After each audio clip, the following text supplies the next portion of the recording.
सबसे पहले जो है फ्रेंड्स स्टार्ट करेंगे हम लोग एक बहुत ही आप लोगों के सुंदर से कोट के साथ में।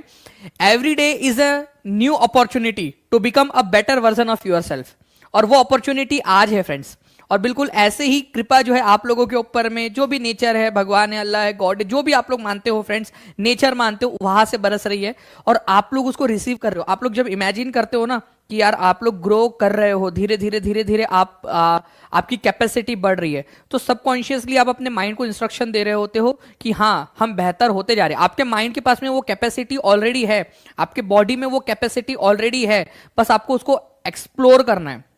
जब एक छोटा सा न्यूक्लियर जो है ना, यहां पर में एक एटॉम जो है, अगर मान लीजिए वो स्प्लिट होता है तो इनॉर्मस एनर्जी उसमें से निकलती है। आप तो इतने बड़े हो यार, आप सोचिए आपके अंदर में कितनी एनर्जी भरी हुई होगी, है कि नहीं? एग्री करते हो या नहीं आप लोग कि हर दिन जो एक अपॉर्चुनिटी है, और अगर आज आप लोगों ने ठान लिया तो जो दुनिया है वो आपका लोहा मानेंगी फिर, क्योंकि आपने ठान लिया था। ठीक है, चलिए एग्री बोल रहे हैं यहां पर मैं। चलिए सभी को गुड इवनिंग, आदाब, नमस्कार, सत श्री अकाल, ladies and gentleman, boys and girls, आप सभी का एक बार फिर से स्वागत है।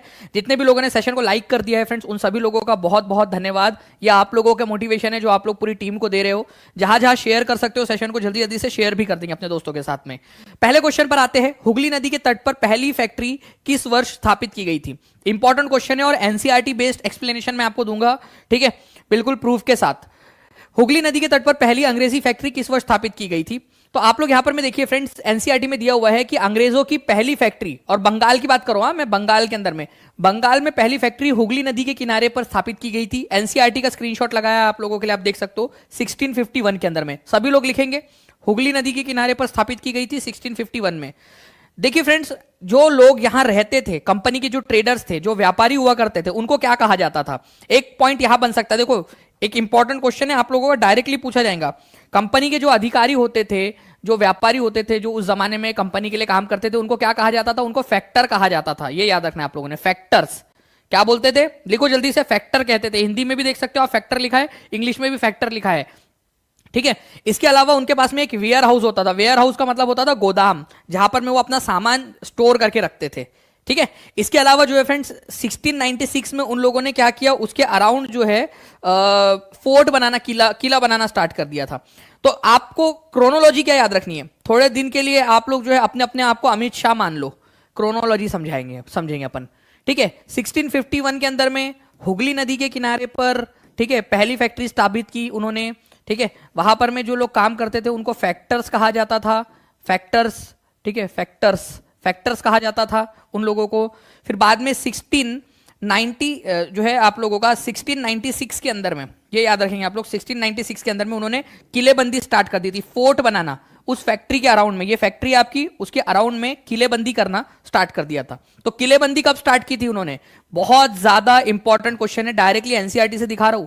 जो क्वेश्चन बनने वाला है ना, आप डायरेक्टली ये समझ लीजिए आप लोगों का कि पेपर लीक हो रहा है आपका, क्योंकि यही से पेपर बनेगा, मैं आपको बता रहा हूं। और मैंने आप लोग शॉर्ट्स में भी जाकर देख सकते हो, डायरेक्टली मैंने आपको बताया हुआ है, जहां जहां इंपॉर्टेंट लिखा है वहां वहां से क्वेश्चन आए हुए हैं, आप खुद भी जाके देख सकते हो। नाउ फ्रेंड्स, एक क्वेश्चन है आपका, देखिए ये आया हुआ है आप लोगों को जनवरी 2021 के पेपर के अंदर में आया था, ठीक है, एग्जाम के अंदर में, एक्चुअल क्वेश्चन एग्जाम का। और आप लोग देखिए, मैं आपको बता दूं फ्रेंड्स कि स्टेटमेंट वाला क्वेश्चन है, यहां से स्टार्ट हो रहा है स्टेटमेंट आप लोगों का। टीम अगर हम लोग प्लीज यहां पर, अगर हम लोग इस स्टेटमेंट को ए को यहां से स्टार्ट कर सके तो ज्यादा बेहतर हो जाएगा वो, ठीक है। मैं यहां से एक बार के लिए इसको कर देता हूं, तब तक आप लोगों के लिए फ्रेंड्स, ठीक है, आसानी हो जाएंगी आप लोगों को समझने में, ठीक है। ये यहां से इस तरीके से हो गया यहां पर में वो स्टेटमेंट। अच्छा, वो स्टेटमेंट ए, स्टेटमेंट बी इस तरीके से है, वो कोई बात नहीं, उसको हाईलाइट कर देंगे हम लोग, ठीक है। जस्ट अ सेकेंड, मैं उसको दोनों को हाईलाइट कर देता हूं, दोनों को आप लोगों को, ताकि आप लोग जो है उसको समझ सके, ठीक है। चलिए इस तरीके से हम लोगों ने कर दिया उसको। देखिए फ्रेंड, स्टेटमेंट ए बोल रहा है कि जो दिल्ली सल्तनत के जो ऑथर थे, ठीक है, तवारीख जो लोग लिखते थे, तवारीख मतलब क्या होता है? हिस्ट्री। ये याद रखेंगे आप लोग, तवारीख का मतलब होता है हिस्ट्री। हिस्ट्री के जो लेखक थे, ठीक है, उन्होंने दिल्ली सुल्तान को क्या एडवाइस की, क्या एडवाइस दी थी उन्होंने? आप अगर दिल्ली सल्तनत के उस समय में इतिहासकार होते, आप लिख रहे होते, लेखक होते, तो आप क्या एडवाइस देते? ओके, तो उस समय के जो लेखक थे उन्होंने एडवाइस दी कि भाई जो एक आइडियल सोसाइटी, एक आदर्श समाज है, जो बर्थ राइट और जेंडर डिस्टिंक्शन पर आधारित है, उसको बनाए रखें। मतलब कि बर्थ राइट, जन्म सिद्ध अधिकार, राजा का बेटा ही राजा बनेगा और बेटा ही बनेगा, बेटी नहीं बनेगी। तो ये एडवाइस की थी उन लोगों ने। तो ये बात बिल्कुल सही है।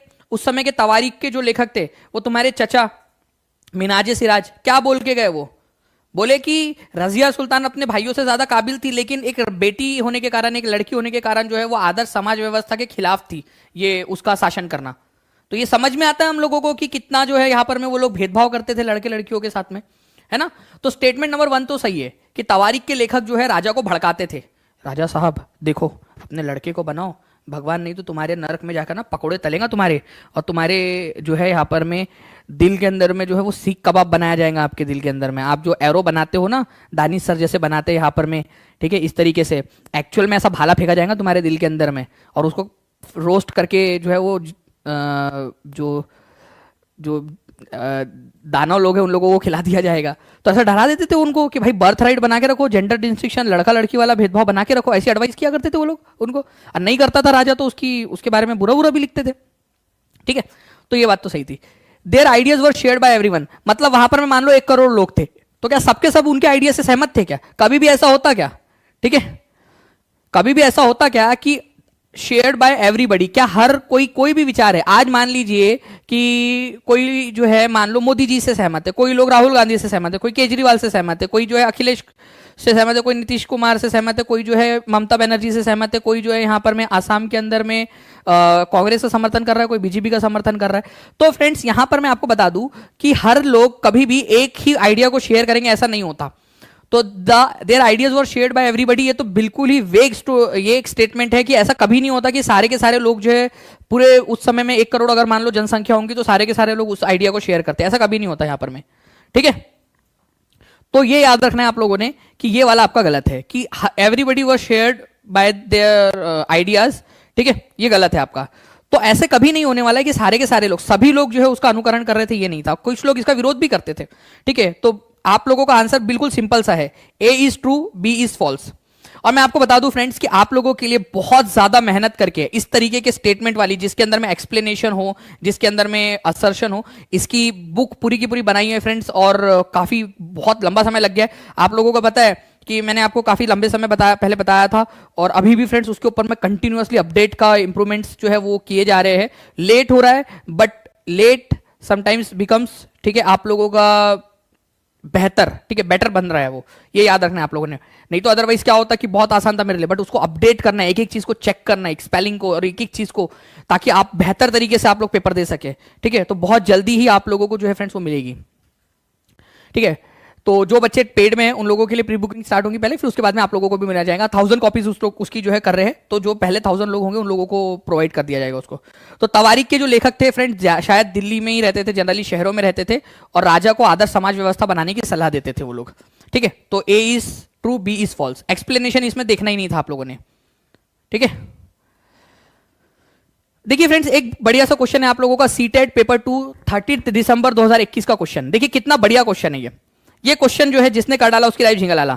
और आज मैं आप लोगों को इसलिए भी बता रहा हूं ये कि मैंने बच्चों से प्रॉमिस किया था 3:30 बजे वाली क्लास के अंदर में कि मैं आप लोगों से जो पढ़ा रहा हूं उसकी रिवीजन जरूर लूंगा आप लोगों को, ठीक है। तो मैंने अपना प्रॉमिस निभाया अभी कि मैं आपसे जो पढ़ाया है उसके ऊपर मैं बेस्ड एक क्वेश्चन लूंगा, और मुझे उम्मीद है कि आप लोग रिवीजन करके आए होंगे, आप लोगों ने प्रॉमिस किया था मुझसे। तो टॉरिड जोन, ठीक है, साउथ टेम्परेट जोन और फ्रिजिड जोन, क्या ये सही सीक्वेंस में लगा हुआ है? Torrid zone, north temperate zone और फ्रिजिड जोन, क्या ये सही सीक्वेंस में लगा है? South temperate zone, torrid zone और फ्रिजिड जोन, ये एक्चुअल क्वेश्चन एग्जाम में आया हुआ और वापस से पूछा जा सकता है, ध्यान से देखिए आप लोग, ठीक है। देखिए अगर मैं बात करूं आप लोगों से इस क्वेश्चन में पूछ क्या रहा है, तो आपसे बोल रहा है कि करेक्ट सीक्वेंस में कहा लगा है। पहला वाला जो पॉइंट है आप लोगों का, ये जो ए है उसमें ये बोला गया है टॉरिड जोन, ठीक है, फिर साउथ टेम्परेट जोन, पहला ये दिया है, दूसरा ये दिया है और तीसरा ये दिया है, तो सही सीक्वेंस है। देखो उष्णकटिबंधीय क्षेत्र, शीतोष्ण क्षेत्र और आपका शीत क्षेत्र सही दिया है यहां पर में सीक्वेंस, तो पहला वाला जो है बिल्कुल सही है, पहला वाला सीक्वेंस सही है, ठीक है। उसके बाद में उष्णकटिबंधीय क्षेत्र, ठीक है, उष्णकटिबंधीय क्षेत्र, नॉर्थ टेम्परेट क्षेत्र, ठीक है, और फिर फ्रिजिड क्षेत्र, ये भी सीक्वेंस बिल्कुल सही है, ठीक है, ये भी बिल्कुल सही है। दूसरा वाला एक एक पॉइंट को, तो आंसर आप लोगों का जो है friends option number A and B हो जाएगा यहां पर में, option number A and B. Next question की तरफ में आगे बढ़ते हैं फ्रेंड्स। देखिए ये क्वेश्चन आप लोगों का जनवरी जो ऑफलाइन पेपर हुआ था आप लोगों का जनवरी 2021 को, 31 जनवरी को पेपर हुआ था, ये अभी भी याद है हमें, 31 जनवरी 2021 को पेपर हुआ था आप लोगों का।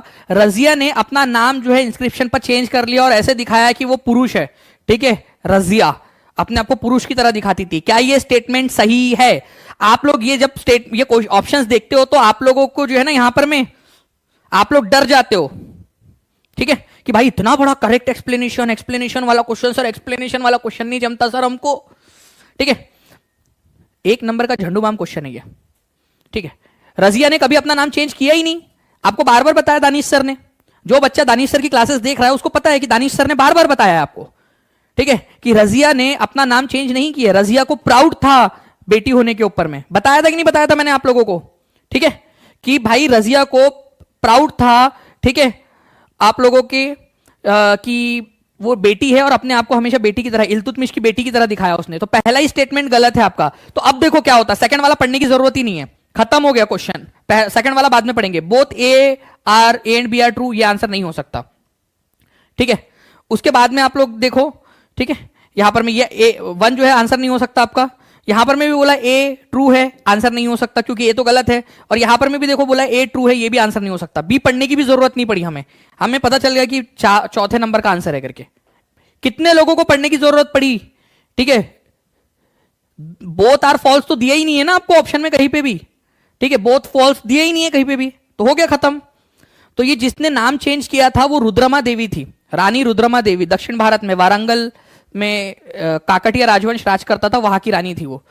जो ऑथर थे, जो उस समय के लेखक हुआ करते थे तवारीख के, तवारीख मतलब इतिहास, दिल्ली सल्तनत के समय का इतिहास, पर्शियन भाषा में लिखा जाता था ये। उन्होंने जेंडर डिफरेंस को आर्ग्यूमेंट बनाकर ये बताया कि मैन जो है वो सुपीरियर है वुमेन से। ये बात बिल्कुल सही है।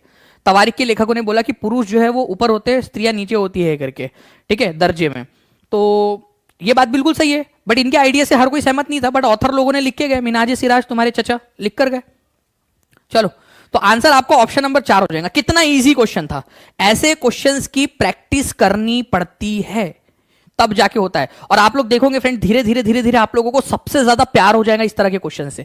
और लिटरली बता रहा हूं फ्रेंड्स कि जब जब ये क्वेश्चन मैं करवाता हूं मुझे बहुत मजा आती है इस तरह के क्वेश्चन करवाने में, क्योंकि कंसेप्चुअल अंडरस्टैंडिंग चेक होता है कि भाई कितना आता है। और एक समय के बाद आप लोगों को भी बहुत ज्यादा मजा आएगा। जल्दी जल्दी से जितने भी लोग देख रहे हैं लाइक एंड शेयर करते रहेंगे फ्रेंड्स, ताकि मुझे लगे कि यार आप लोगों को ऐसे और भी क्वेश्चन करवाने, क्योंकि जितना ज्यादा रिस्पॉन्स मिलेगा ना उतना ज्यादा और ज्यादा मैं आप लोगों के क्वेश्चन करवाऊंगा यहां पर मैं, ठीक है। देखिए फ्रेंड्स, आप लोगों का एक और क्वेश्चन स्टेटमेंट वाला, बुद्ध ने अपना पहला मैसेज जो है वो सारनाथ में दिया था, क्या यह बात सही है आप लोगों की? ठीक है, जल्दी से बताइए यहां पर में। उसके बाद में बुद्ध जो है फ्रेंड्स, उन्होंने अपने मैसेज संस्कृत भाषा में दिए। बुद्ध ने अपने पीपल को बताया कि भाई सभी की रिस्पेक्ट करो, सभी का आदर सम्मान करो। बुद्ध ने बताया कि जो आपके एक्शन है, आपके जो कर्म है, चाहे अच्छा हो बुरा हो, वो आपको इसी लाइफ में या फिर अगले लाइफ में आपको भुगतना पड़ेगा, ठीक है। तो गौतम बुद्ध ने बता के गए थे कि जो लोग जो है ना कमेंट सेक्शन के अंदर में भसड़ मचाते हैं, ठीक है, उनको लगता है कि घर बैठे बैठे वो जो कमेंट में कुछ भी लिखेंगे दूसरों के लिए, ठीक है, और मतलब अपनी बुद्धि का, अपने संस्कारों का प्रदर्शन करेंगे, ठीक है। तो उनको लग रहा है कि उनके उनके एक्शंस कहीं पे रिकॉर्ड नहीं हो रहे, वो कर्म रिकॉर्ड कर रहा है उनका एक्शन। कर्म मैटर करता है आपका, कि आपके कर्म अच्छे बुरे हैं करके, क्योंकि अगर आपने अच्छे कर्म किए होंगे तो अच्छा रिजल्ट मिलेगा, चाहे इस लाइफ में मिलेगा नहीं तो अगले लाइफ में मिलेगा। फिर बाद में हम सोचते हैं कि हमें बुरा क्यों हो रहा है हमारे साथ में, वो एक्चुअल में बुरे कर्मों का फल होता है वो। तो ये याद रखना है फ्रेंड्स कि गौतम बुद्ध ने अपना मैसेज जो है वो सारनाथ में दिया था, सही बात है। संस्कृत में नहीं, उन्होंने प्राकृत भाषा में दिया था, बहुत ही इंपॉर्टेंट है। कौन सी भाषा में दिया था सभी लोग लिखेंगे, क्योंकि कई लोग पारी लगाते जो कि गलत है। प्राकृत भाषा में दिया था, सभी लोग लिखना है, प्राकृत भाषा में दिया था उन्होंने, प्राकृत भाषा के अंदर में दिया था, ठीक है। पाली में नहीं दिया था बबीता, प्राकृत भाषा के अंदर में दिया था उन्होंने, एनसीईआरटी में दिया हुआ है, ठीक है। तो ये आपका गलत है। बी, जहां जहां बी है उसको काटो काटो काटो, आंसर आ गया आपका, खत्म। ऑप्शन एलिमिनेशन की निंजा टेक्निक, ठीक है, ऑप्शन एलिमिनेशन की निंजा टेक्निक लगाई हम लोगों ने और आंसर आप लोगों के सामने है, ठीक है। डी आंसर हो गया, ए सही है, सी देखेंगे आप लोग सही हो जाएगा आपका, कि सभी की रिस्पेक्ट करनी है। और कर्मा जो है वो मैटर करता है, कर्मा, अच्छा कर्म करोगे तो अच्छा रिजल्ट मिलेगा, बुरा कर्म करोगे तो बुरा रिजल्ट मिलेगा, चाहे इस लाइफ में मिले चाहे अगली लाइफ में मिले। लेकिन जब तक आपका कर्मा आप लोग नहीं करोगे, ठीक है, ओके, जब तक आपका कर्मा जो है खत्म नहीं होगा आप लोगों का, ठीक है, तब तक जो है आपको जन्म मरण का चक्र आपका चलता रहेगा और आप जो है मुक्ति नहीं पा सकते, और ना ही आपको खुशियां मिलेंगी आपको। ऐसा गौतम बुद्ध ने बताया है, यही हमारे दुखों का कारण है, गौतम बुद्ध का मानना था। तो गौतम बुद्ध ने जो अपने प्रवचन है फ्रेंड्स, ये याद रखना है आप लोगों ने, प्राकृत भाषा में दिए थे, ठीक है। और इसी को हम लोग धर्म चक्र प्रवर्तन भी बोलते हैं। जो गौतम बुद्ध का पहला प्रवचन था, कहा दिया था उन्होंने? सारनाथ में। तो इसी को हम लोग धर्म चक्र प्रवर्तन, ऐसा माना जाता है कि जो 5 लोगों को उन्होंने पहली शिक्षा दी थी, अब धर्म का चक्का घूमने लगा, अब धर्म यहीं से आगे बढ़ा था। मतलब पहली बार प्रवचन अब गौतम बुद्ध ने दे दिया, स्टार्ट हो चुकी है, किक स्टार्ट हो चुका है, अब गाड़ी जो है बहुत स्पीड में आगे भागेंगी। तो गाड़ी का पहिया जो है घूमने लगा है, धर्म का पहिया घूमने लगा है यहां पर में। ठीक है, किड्स ट्यूटोरियल जी बिल्कुल आपका जो है यहाँ पर में एक बार आप कॉल कर लोगे ना, जो नंबर दिया है उसके ऊपर में आप टीम से बात कर लीजिए, वो बिल्कुल आपकी हेल्प कर देंगे। उसमें एक बार बात कर लीजिए, वो कर देंगे आपके लिए। ठीक है, नाउ अब एक देखिए फ्रेंड्स, एनसीईआरटी बेस्ड क्वेश्चन, इसको हर एक बच्चा, जितने लोग देख रहे हैं, पूरा का पूरा अगले 2 मिनट जो है अपने आप को समर्पित कर दो इस क्वेश्चन के लिए। मैं आपको बता रहा हूं, आपको आपके बहुत सारी एग्जाम्स के अंदर में, इवन मैं आपसे कह रहा हूं कि ये क्वेश्चन यूपीएससी में किसी दिन आ जाए ना, तो अतिशयोक्ति नहीं होनी चाहिए, क्योंकि बहुत ज्यादा इंपॉर्टेंट क्वेश्चन है आप लोगों का। कलकत्ता मदरसा कब खुला था? ठीक है, बनारस संस्कृत कॉलेज कब खुला था? इंग्लिश एजुकेशन एक्ट कब आया था? वुड्स डिस्पैच कब हुआ था? ये अपने आप में 5 नंबर का क्वेश्चन है, क्योंकि 4 + 1 एक नंबर, यहां पर में ये 1 नंबर का क्वेश्चन, और 4 अपने आप में 1 नंबर के क्वेश्चन बन सकते हैं यहां पर में। पूरी आप लोगों को बताता हूं, लूसेंट को नहीं माना जाएगा, ज्योति प्रभा हमेशा याद रखना है कि जब भी आपका आएगा तो आपका माना जाएगा। ठीक है, एनसीईआरटी को। और मैं टीम से रिक्वेस्ट करूंगा कि प्लीज जल्दी से एक बार वो जो है एनसीईआरटी से प्रूफ बता दिया जाए बच्चों को, ताकि जो है वो प्राकृत वाला टेंशन खत्म ही हो जाए। यहां पर मैं एनसीईआरटी के स्क्रीनशॉट के साथ में लगा देंगे अभी आपके लिए कोई बात है क्या पगले? ठीक है, अब भी लगा देता हूं। ठीक है, तो कलकत्ता मदरसा, बनारस संस्कृत कॉलेज, पूरा का पूरा मैं आप लोगों को एक एक करके एक्सप्लेन करता हूं, और लास्ट में ये क्वेश्चन फिर से पूछूंगा। ठीक है, तो पूरा आप लोगों ने याद रखना है। अगर मैं बात करूं कलकत्ता मदरसे की, तो देखिए फ्रेंड्स, अगर कलकत्ता मदरसे की बात करूंगा तो मदरसे का मतलब क्या होता है, पहले तो ये समझो आप लोग। मदरसा जो है फ्रेंड्स एक अरबी वर्ड है, जहां पर में जो है शिक्षा दी जाती है। तो मदरसा, ठीक है, अरबी भाषा का शब्द है मदरसा, इसको स्कूल या कॉलेज आप बोल सकते हो, अरबी भाषा में स्कूल या कॉलेज। तो कलकत्ता मदरसा जो है फ्रेंड्स, कलकत्ता में स्टार्ट किया गया था 1781 के अंदर में। ठीक है, जो वॉरेन हेस्टिंग थे उनके द्वारा कलकत्ता में 1781 में। तो कलकत्ता मदरसा 1781 में स्थापित किया गया था, ये याद रखना है आप सभी लोगों ने। इसके अलावा जो है दो हिंदू कॉलेज है, हिंदू कॉलेज, इसकी स्थापना कब की गई थी? 1791 में, 10 साल बाद हिंदू कॉलेज की स्थापना की गई थी बनारस के अंदर में। ठीक है, हिंदू कॉलेज की 1791 के अंदर में।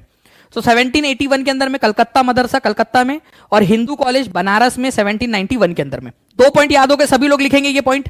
कहा हुआ था सिंह प्रियंका, आपने जो है हिंदू कॉलेज 1791 लिखा है, आपको क्या करना है, आपने लिखना है वहां पर में 1791 जो भी है, हिंदू कॉलेज बनारस 1791 ऐसा लिखो, ताकि आपको ये भी याद रहे कि बनारस में हुआ था करके वो। ठीक है, आप लोगों का।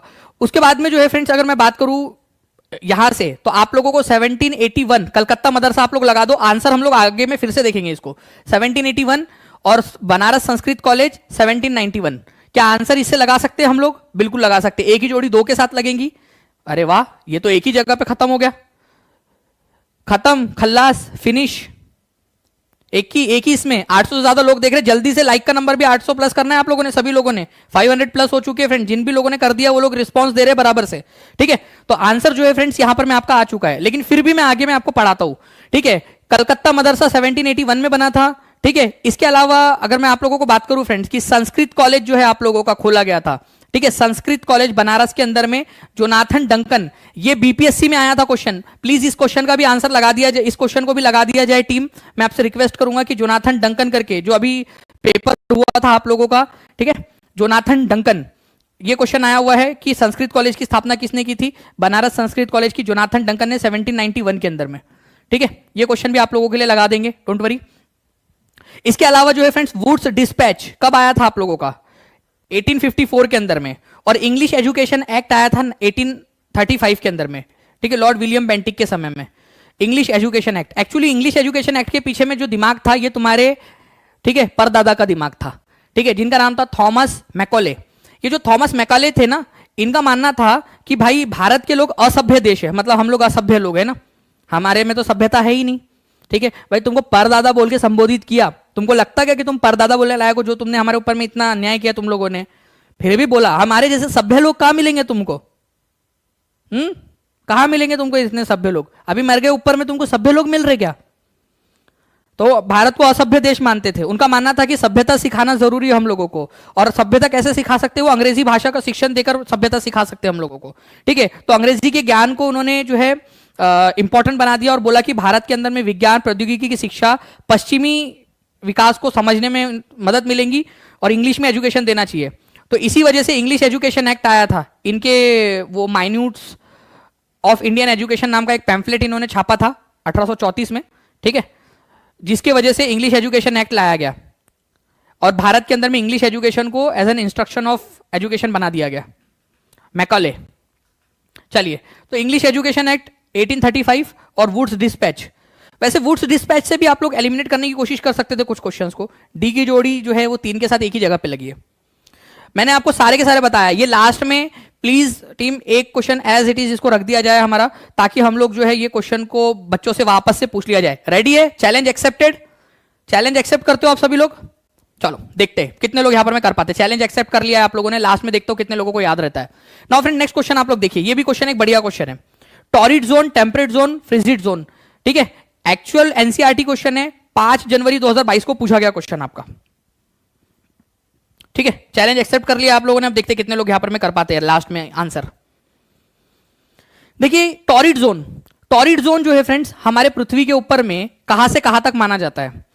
तो टॉरिड जोन का मतलब होता है आपका, ठीक है, आप लोगों का ट्रॉपिक ऑफ कैंसर से लेकर ट्रॉपिक ऑफ कैप्रिकॉर्न के बीच वाला इलाका। कई सारे बार मैंने याद करवाया है। जो बच्चा पढ़ता है अच्छे से ना, लेक्चर देखता है मेरे पूरे के पूरे, उसको बहुत अच्छे से याद हो गया होगा, क्योंकि 5 जनवरी को ऑलरेडी पूछा गया क्वेश्चन है ये।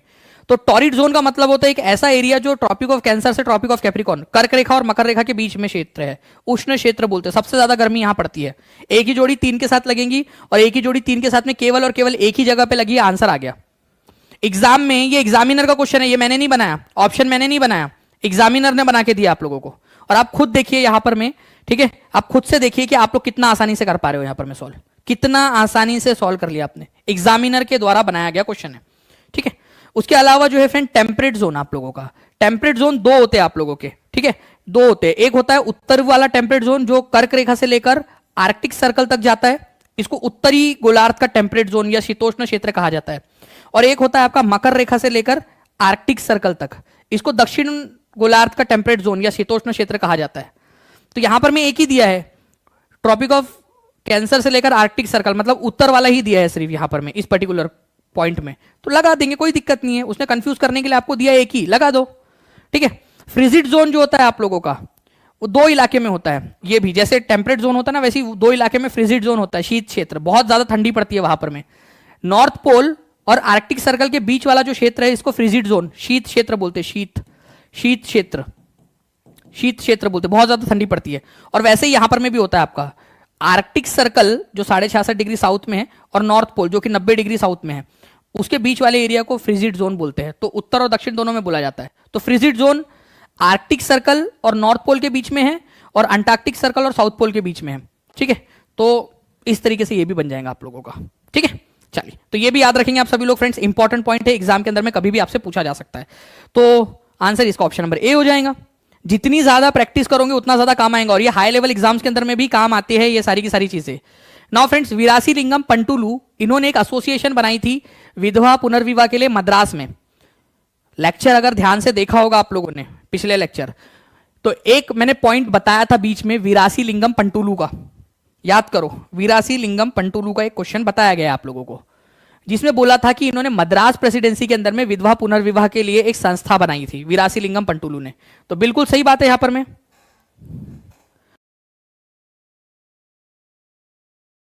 स्वामी दयानंद सरस्वती जो थे, इन्होंने आर्य समाज की स्थापना की, विधवा पुनर्विवाह को सपोर्ट करते थे वो भी। तो दोनों के दोनों पॉइंट जो है यहां पर में बिल्कुल सही है, both A and B are true. Veeresalingam Pantulu ने विधवा पुनर्विवाह के लिए मद्रास प्रेसिडेंसी में संगठन बनाया था, और आर्य समाज की स्थापना स्वामी दयानंद सरस्वती ने की, और उन्होंने भी विधवा पुनर्विवाह का समर्थन किया। तो दोनों के दोनों पॉइंट बिल्कुल सही है आपके। ईश्वर चंद्र विद्यासागर, इन्होंने सबसे पहले जो है फ्रेंड्स कोशिश की थी विधवा पुनर्विवाह को, ठीक है, कानूनी जामा पहनाने में, और उन्हीं के प्रयास थे जिससे कि 1856 में हिंदू विधवा पुनर्विवाह कानून पास हुआ। ईश्वर चंद्र विद्यासागर अपने खुद के बेटे की शादी करवा दी थी विधवा से, ठीक है, ये दिखाने के लिए कि भाई देखो हम जो बोल रहे हैं वो एक्चुअल में परफॉर्म भी कर रहे हैं। तो ईश्वर चंद्र विद्यासागर ने अपने बेटे की शादी करवाई थी एक विधवा महिला से, कि भाई इसमें कोई गलत नहीं है यार, कुछ भी अनहोनी किसी के भी साथ में हो सकती है। इन्होंने कई सारे स्कूल्स भी खोले थे 1849 के अंदर में गर्ल्स के लिए, कलकत्ता के इलाके के अंदर में। बहुत सारे लोगों ने इनका बाइकआउट किया, लोगों ने इनकी बुराई की। देखो, अच्छा काम करने जाओगे ना, लोग बुराई करेंगे। दुनिया ऐसे ही काम करती, इंसान ऐसे ही है, ठीक है। कुछ लोग ऐसे होते हैं जो मानसिक रूप से विकृत होते हैं, वो बुराई करेंगे ही करेंगे आपकी। आप कितना भी अच्छा कर लो, वो बुराई ही करेंगे, वो आपको कुछ ना कुछ बोलेंगे। इससे समझ जाना कि उनका कुछ ना कुछ उनका केमिकल लोचा है उनके दिमाग के अंदर में, ठीक है, वो करते हैं। और यहां पर में इनका भी हुआ है, कुछ लोगों ने इनको बाइकआउट किया, ठीक है। इनका मूवमेंट जो है फ्रेंड धीरे धीरे पूरे भारत भर में फैल गया, और विरासी लिंगम पंटुलू जो थे इनसे इंस्पायर हुए, और उन्होंने मद्रास प्रेसिडेंसी में विधवा पुनर्विवाह के लिए खोला, ठीक है, विधवा पुनर्विवाह के लिए। तो विधवा पुनर्विवाह आयोग जो है आप लोगों का फ्रेंड्स, विधवा पुनर्विवाह कानून जो है आप लोगों का ईश्वर चंद्र विद्यासागर के जो है प्रयासों के जरिए 1856 में पास हुआ था, ठीक है। ये याद रखना है आप सभी लोगों ने। नाउ देखिए, एक और क्वेश्चन है आप लोगों का तवारीख से रिलेटेड, स्टेटमेंट वाला क्वेश्चन है, एग्जाम में आ चुका है आपका, ध्यान से देखिए। जल्दी जल्दी से लाइक एंड शेयर करते रहेंगे फ्रेंड्स। 600 प्लस यहां पर में बच्चों ने यहां जो है लाइक कर चुके हैं, उन सभी लोगों को बहुत बहुत धन्यवाद पूरी टीम की तरफ से। पेडागोजी भी करवाऊंगा पूरी की पूरी, मनोज कुमार डोंट वरी, पूरा बड़ा सेशन लूंगा जिसमें पेडागोजी भी पूरी करवा दूंगा आप लोगों की।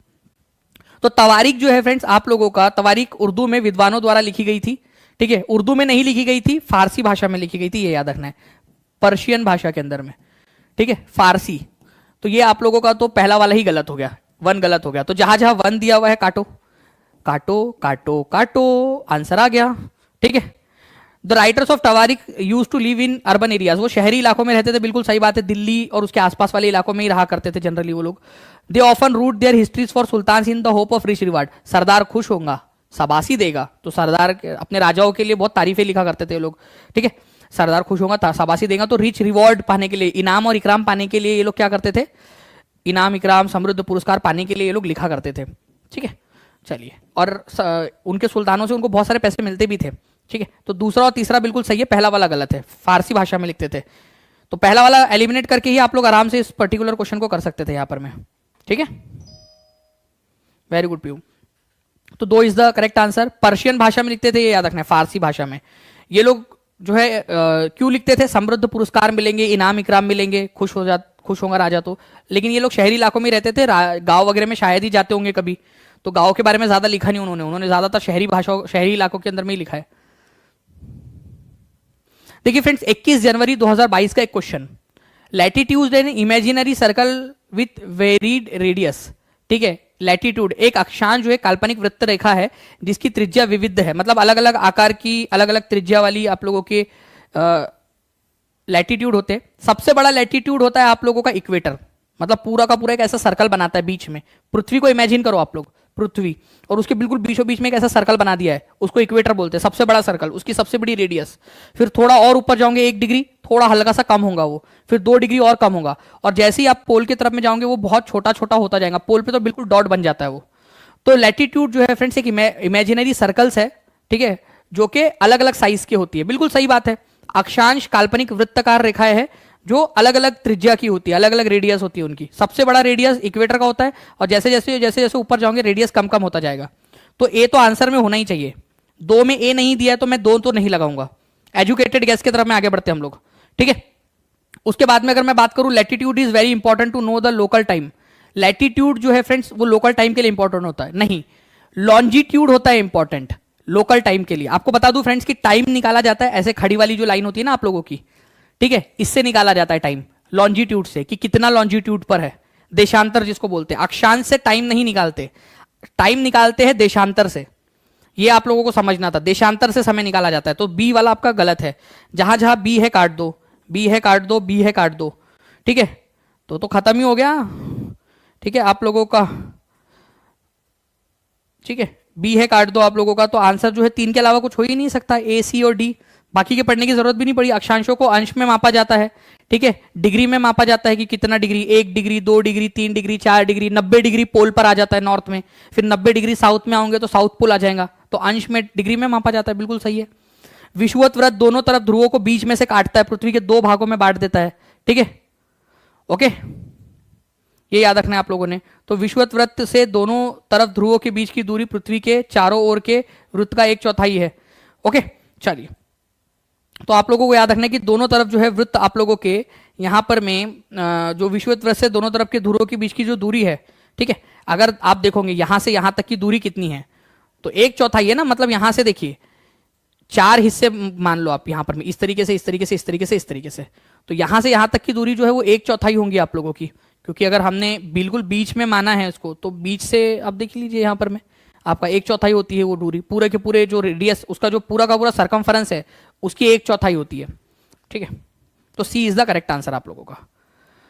नाउ फ्रेंड्स एक क्वेश्चन और है आप लोगों का, throughout the 18th century the Mughal empire gradually fragmented into a number of independent regional state. 18वीं शताब्दी के अंदर में मुगल साम्राज्य छोटे छोटे भागों में टूट गया।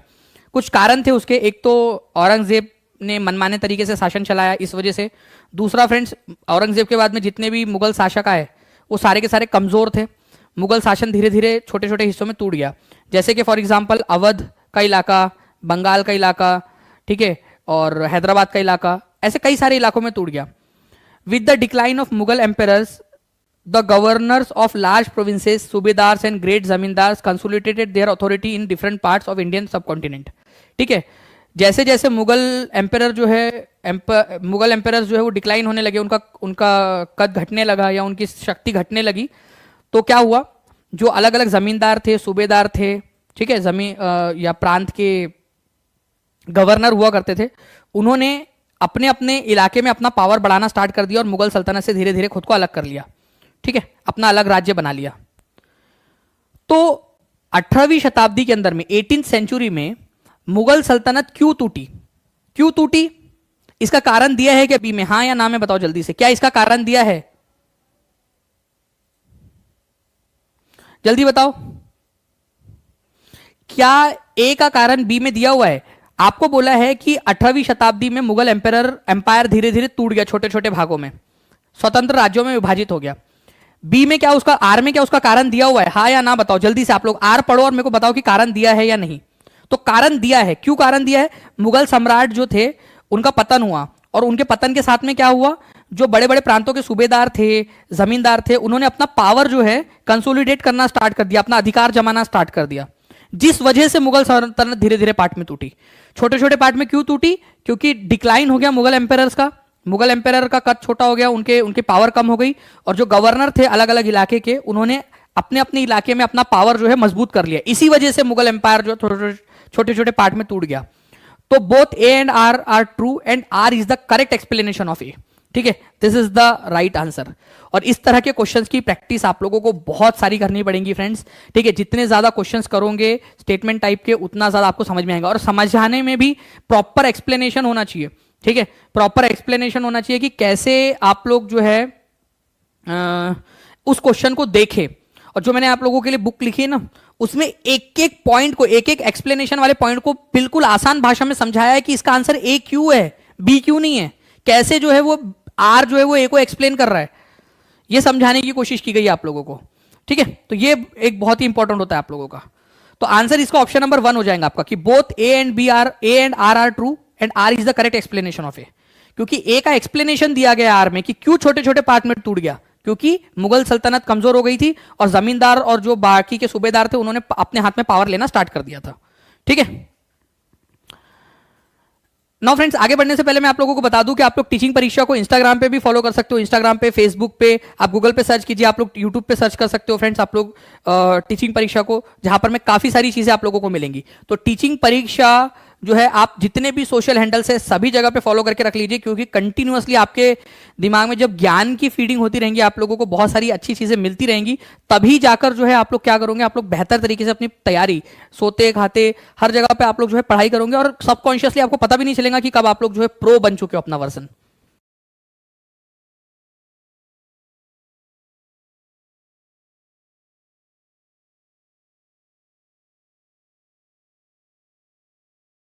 दस जनवरी 2022 को, ठीक है, आज रात में मोस्ट प्रोबेबली जो है वो पेड स्टूडेंट जो है उन लोगों के लिए प्री बुकिंग ओपन कर दी जाएंगी, ठीक है। टेलीग्राम सिंपल सा टीचिंग परीक्षा आप सर्च कर लीजिए या दानिश शेख सर्च कर लीजिए, मिल जाएगा। खोखर, ठीक है, पीहू ऐसे हंसते नहीं किसी के नाम पे, गलत बात है, गलत बात, किसी का भी नाम हो सकता है, अच्छा नाम है उनका, ठीक है। खोखर जो है फ्रेंड्स बताना है आप लोगों ने कहां से थे, लंघाज और अरघुन, बलोची और गड्डी, ठीक है।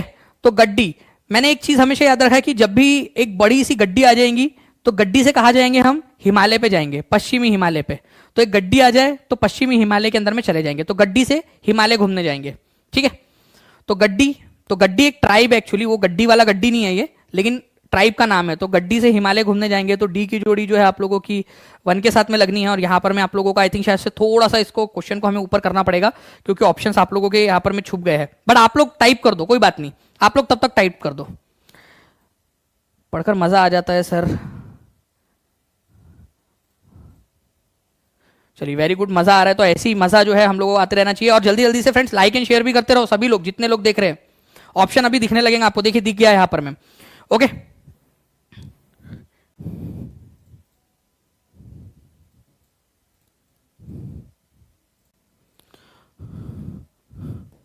बताओ आंसर क्या होगा आप लोगों का।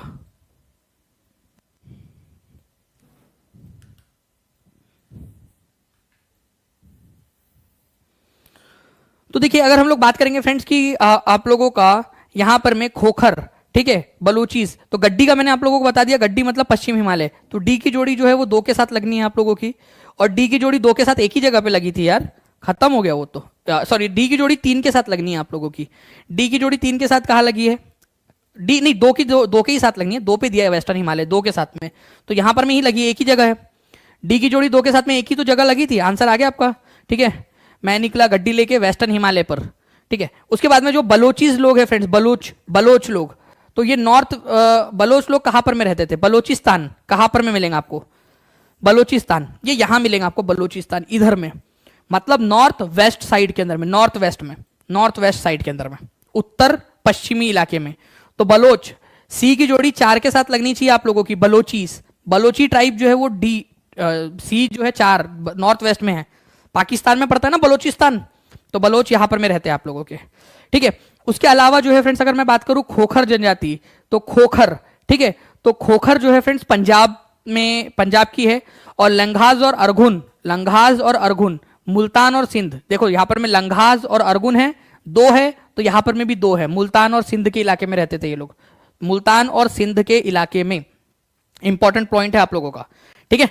चलिए तो यहां पर मैं फ्रेंड्स आप लोगों से थोड़ा सा ये चारों के चारों जो है एक स्लाइड में मैं आप लोगों को फिर से करवा देता हूं, ध्यान से समझिए आप लोग मेरे साथ साथ में, चलो दोहराओ आप लोग, कौन सी वाली कहां से है बताओ। गड्डी कहां पर मैं बनाऊं मैं, गड्डी, तो गड्डी ट्राइब जो है फ्रेंड्स ये हिमालय वाले क्षेत्र के अंदर में, वेस्टर्न हिमालय में, यहां पर मैं गड्डी ट्राइब, गड्डी, ठीक है।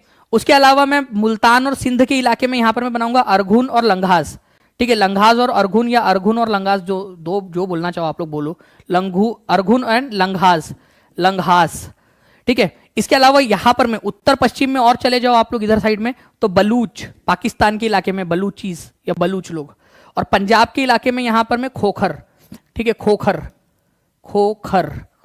ठीक है, खोखर, ये भी याद रखना है आप लोगों ने, खोखर। तो ये 4 याद रख लो आप लोग, ठीक है। आप लोगों को बहुत ही अच्छे से सारी चीजें जो बाद में भी याद आएंगी आप लोगों को, ओके। एग्जाम में पूछा गया क्वेश्चन है 10 जनवरी 2022 को, एनसीईआरटी बेस्ड क्वेश्चन है। जो बच्चा मेहनत करेगा, जो बच्चा यहां पर में कोशिश करता रहेगा, वो आगे बढ़ेगा, ठीक है। चलिए नाउ फ्रेंड्स एक क्वेश्चन है आप लोगों का, ये भी एग्जाम का क्वेश्चन है, निम्नलिखित में से कौन सा अल इदरीसी और उसके द्वारा बनाए गए मानचित्र के संदर्भ में सही है, अल इदरीसी, ठीक है।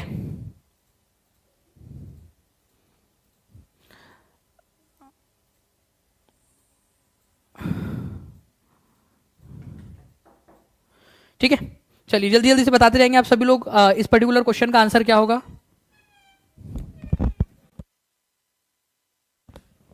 तो पर्शियन ज्योग्राफर था अल इदरीसी, पर्शियन था क्या ये बताएंगे आप लोग, ठीक है। उसने जो है अरबी भाषा के अंदर में नाम लिखे, सारे के सारे चिन्ह जो बनाए अरबी भाषा में लिखे। श्रीलंका को उसने टॉप पे बताया, नॉर्थ इंडिया के भी, और नॉर्थ इंडिया को बॉटम में बताया। तो देखिए सबसे पहली बात तो ये अरेबिक ज्योग्राफर था ये, ठीक है, अरेबिक था ये, ना कि पर्शियन। तो फारसी था ही नहीं है पहली बात तो, ठीक है। क्या था ये, अरेबिक ज्योग्राफर था। तो पहला ही वाला आप लोगों का यहां पर में पॉइंट अलग हो गया आप लोगों का, अरब ज्योग्राफर था ये याद रखना है आप लोगों ने। तो ए तो गलत है, अल इदरीसी कौन सा वाला था, अरब का था, ये याद रखना है आप सभी लोगों ने, अरेबिक था ये। सभी लोग लिख देंगे अल इदरीसी अरब का था, अल इदरीसी अरब लिख दो यहां पर में सभी लोग, ठीक है। सर जी मैं खाना बना रही हूं, लक्ष्मी कुमारी, क्या बात है, खाना बनाते बनाते आप लेक्चर देख रहे हो, ठीक है।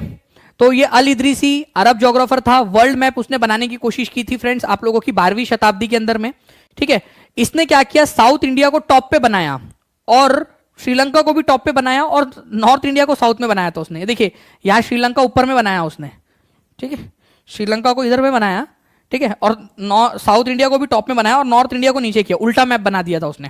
ठीक है, तो उल्टा बन गया था उससे मैप, उसको समझा नहीं, थोड़ा सा कंफ्यूजन हो गया होगा, उस समय में सैटेलाइट वगैरह तो थे नहीं, जो उसको समझा उस हिसाब से उसने बना दिया। ठीक है, तो अरबी भाषा के अंदर में ही नाम लिखे उसने। इवन आप लोगों को कई सारे आज के भी नाम मिल जाएंगे, जैसे कन्नौज वगैरह जो है ना उत्तर प्रदेश में, उसको भी उसने यहाँ पर में मेंशन किया है, अरबी भाषा में किया है लेकिन पूरा का पूरा। तो यहाँ इस पर्टिकुलर पॉइंट के अंदर में ये अरब जो ज्योग्राफर था, अरब जो है भूगोलवेत्ता था, ये याद रखना आप लोगों ने। ठीक है, इसने जगहों के नाम अरबी में चिन्हित किए, बिल्कुल सही है, अरबी भाषा में लिखे। साउथ इंडिया को और श्रीलंका को ऊपर में दिखाया और नॉर्थ इंडिया को नीचे में दिखाया, उल्टा मैप बना दिया था उसने, ये भी बिल्कुल सही है।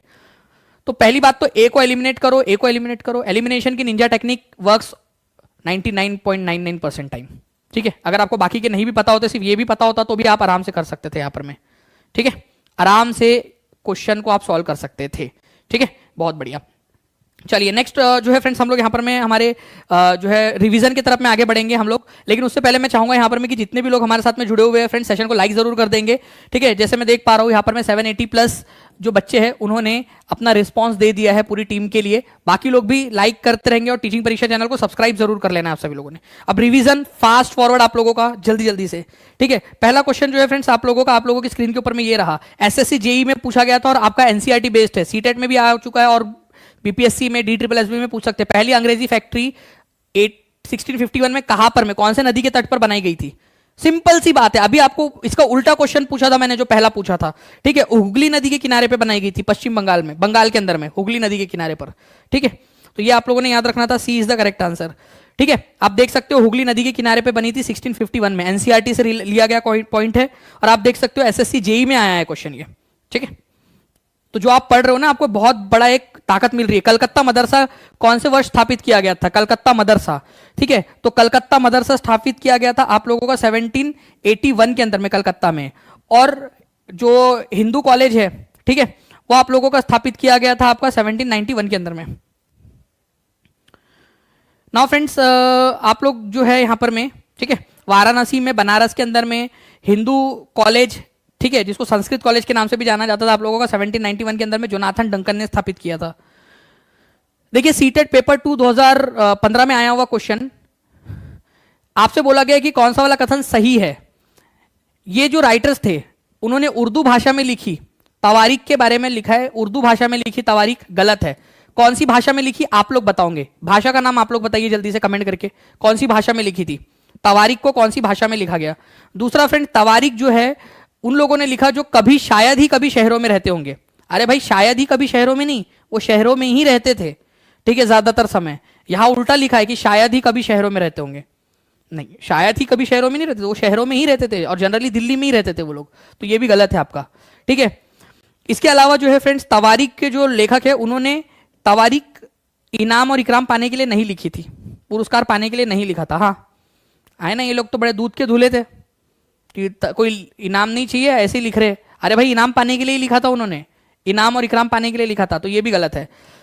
तवारीख को जो है, तवारीख के जो लेखक थे फ्रेंड्स, वो लोग शासन, राजा को जस्ट रूल मतलब कि न्यायपूर्ण शासन पर बल देते थे, लेकिन उनकी न्यायपूर्ण शासन जो होता था ना, वो हमेशा सिर्फ बाहर के लोगों के लिए होता था, अपने लिए नहीं।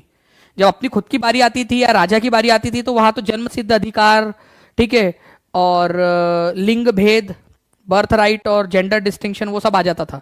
हाँ, लेकिन बाहर के जो मामले होते थे, दूसरे मामले, उसमें राजा को न्यायपूर्ण शासन की आवश्यकता पर बल देते थे, ये लोग सलाह देते थे। लेकिन केवल बाहर के लिए, जब खुद की बारी आती थी कि भाई हमारे मंत्री बोलता था मेरे बेटे को मेरे जगह पे मंत्री बना दो, ठीक है, बेटे को, वो भी बेटी को नहीं, तो खुद के लिए जो है वो लोग बर्थ राइट, लेकिन बाहर की दुनिया के लिए जो है वो न्याय होना चाहिए, अदरक लहसन प्याज, न्यायपूर्ण शासन वगैरह, उसकी बल देते थे। वो बात बिल्कुल सही है। ठीक है, तो सी इज द करेक्ट आंसर। ठीक है, चलो सर आप टेलीग्राम पर किस नाम से, वो बता देता हूं मैं आपको। ठीक है, तब तक आप लोग इस क्वेश्चन का आंसर कीजिए। बनारस में संस्कृत महाविद्यालय की स्थापना किसने की थी, ये बता देंगे आप सभी लोग।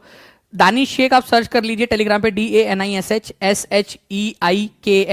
यूट्यूब पे भी आप लोग सर्च कर सकते हो, आप लोगों को बहुत सारे वीडियोस मिल जाएंगे मेरे। इसके अलावा आप लोग टीचिंग परीक्षा को भी सर्च कर सकते हो फ्रेंड, टीचिंग परीक्षा, ठीक है, परीक्षा आप सर्च कीजिए, आप लोगों को मिल जाएगा यूट्यूब टेलीग्राम के ऊपर में चैनल्स, दोनों चैनल्स को आप लोग सब्सक्राइब करके रख लीजिए, टीचिंग परीक्षा और दानिश को। संस्कृत महाविद्यालय की स्थापना किसने की थी? तो संस्कृत महाविद्यालय की स्थापना जो है वाराणसी में जोनाथन डंकन ने की थी। बीपीएससी में आया हुआ क्वेश्चन है फ्रेंड्स, बीपीएससी टीआरई में, ठीक है, बीपीएससी टीआरई के अंदर में टीआरई 2.0 में क्वेश्चन आ चुका है ये, ठीक है, एनसीईआरटी बेस्ड क्वेश्चन है, याद रखना है आप सभी लोगों ने, ठीक है। चलो रिवीजन होते आप लोगों ने क्या करना है फ्रेंड्स, आप लोगों ने जल्दी से, ठीक है, सभी लोगों ने 1000 का आंकड़ा पार कर देना लाइक का। तो जोनाथन डंकन जो था उन्होंने संस्कृत कॉलेज की स्थापना की थी। रिचर्ड वेलेस्ली जो थे उन्होंने फोर्ट विलियम कॉलेज की स्थापना की थी कोलकाता में। फोर्ट विलियम जो अंग्रेजों का जो किला था ना, जो 1696 में बना था, 1696 में, तो वो फोर्ट विलियम कॉलेज जो है वो रिचर्ड वेलेस्ली ने बनाया था। विलियम जोन्स जो है फ्रेंड्स, आप लोगों को याद रखना है, William Jones Asiatic Society of Bengal की स्थापना की थी उन्होंने। ये भी एक इंपॉर्टेंट क्वेश्चन है आप लोगों का, एग्जाम में पूछते हैं, विलियम जोन्स ने, ठीक है। और डेविड हरे जो थे उन्होंने हिंदू कॉलेज की स्थापना की थी कोलकाता के अंदर में, ठीक है। उन जनजातीय समूह की पहचान करें जो भारत के हिमाचल प्रदेश राज्य के मूल निवासी है, ठीक है, हिमाचल प्रदेश। और हिमाचल प्रदेश कहां पर में है फ्रेंड्स आप लोगों का? ये यहां पर में हिमाचल प्रदेश, पश्चिमी हिमालय, पश्चिमी हिमालय, तो वेस्टर्न हिमालय हिमाचल प्रदेश। बताइए, संथल जनजाति है, यहां रहती है, संथल, ओराव, ठीक है, बिहार और झारखंड के इलाके में। गड्डी ट्राइब जो है फ्रेंड्स आप लोगों का बताया चुका है। गोंड ट्राइब मध्य भारत के अंदर में, ठीक है। आपका सहाविया जनजाति जो है वो भी दक्षिण भारत की है। यहां पर में अगर हम लोग बात करेंगे फ्रेंड्स यहाँ इस इलाके की, तो हिमाचल प्रदेश की जो थी आप लोगों की वो थी गड्डी ट्राइब। ये याद रखेंगे आप सभी लोग, गड्डी, मैं निकला गड्डी लेके हिमालय पर, हिमाचल प्रदेश के ऊपर में, ठीक है। चलिए नाउ फ्रेंड्स, अल इदरीसी मुख्य रूप से किस चीज के लिए प्रसिद्ध है? खगोल शास्त्री था वो, मानचित्र कला में था, ऐतिहासिक भूगोल लिखता था या भौतिक भूगोल लिखता था, ठीक है। तो भाई वो मानचित्र बनाने वाला व्यक्ति था, कार्टोग्राफी में एक्सपर्ट था। कार्टोग्राफी का मतलब ये होता है मानचित्र कला में विकसित, मानचित्रवेत्ता जो मानचित्र बनाता हो, ठीक है। तो आंसर आप लोगों का हो जाएगा ऑप्शन नंबर बी, कार्टोग्राफर था वो, कार्टोग्राफर, ठीक है। चलिए, तो B is the correct answer, ठीक है। देखिए यहाँ पर मैं निम्नलिखित में से कौन सी जनजाति 13वीं और 14वीं शताब्दी के दौरान पंजाब में बहुत प्रभावशाली थी? 13वीं और 14वीं शताब्दी में पंजाब में, तो ऑब्वियस सी बात है आ गया आप लोगों का पंजाब का, ठीक है, पंजाब वाला आ गया। तो 13वीं और 14वीं शताब्दी, ये बहुत इंपॉर्टेंट शब्द है, 13वीं और 14वीं शताब्दी में, ठीक है, 13th और 14th सेंचुरी में। उस समय में दिल्ली सल्तनत थी और उस समय में फ्रेंड्स खोखर जनजाति थी। बाद में पंजाब में, बाद में मुगल के समय में मतलब कि 16th सेंचुरी और 17th सेंचुरी के अंदर में जो है पंजाब में गख्खर जनजाति जो है उनका प्रभुत्व आ गया था बाद में। 13वीं और 14वीं शताब्दी में खोखर जनजाति थी, ये याद रखना है। तो खोखर जनजाति और गख्खर दोनों के दोनों पंजाब से है, लेकिन खोखर जनजाति 13वीं 14वीं शताब्दी में प्रभुत्व में थी दिल्ली सल्तनत के समय में, ठीक है, जब दिल्ली सल्तनत का शासन था। और गख्खर जनजाति मुगलों के समय में इंपॉर्टेंट हो गई थी। कमाल खान गख्खर जो है आप लोगों का, ठीक है, ओके, ये याद रखना है आप सभी लोगों ने, इंपॉर्टेंट है। नेक्स्ट क्वेश्चन की तरफ में आगे बढ़ते हैं हम लोग यहां पर में फ्रेंड्स।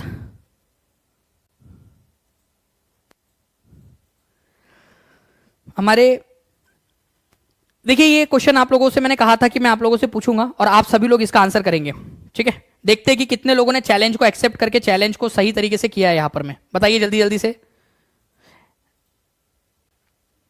जल्दी से सभी लोग।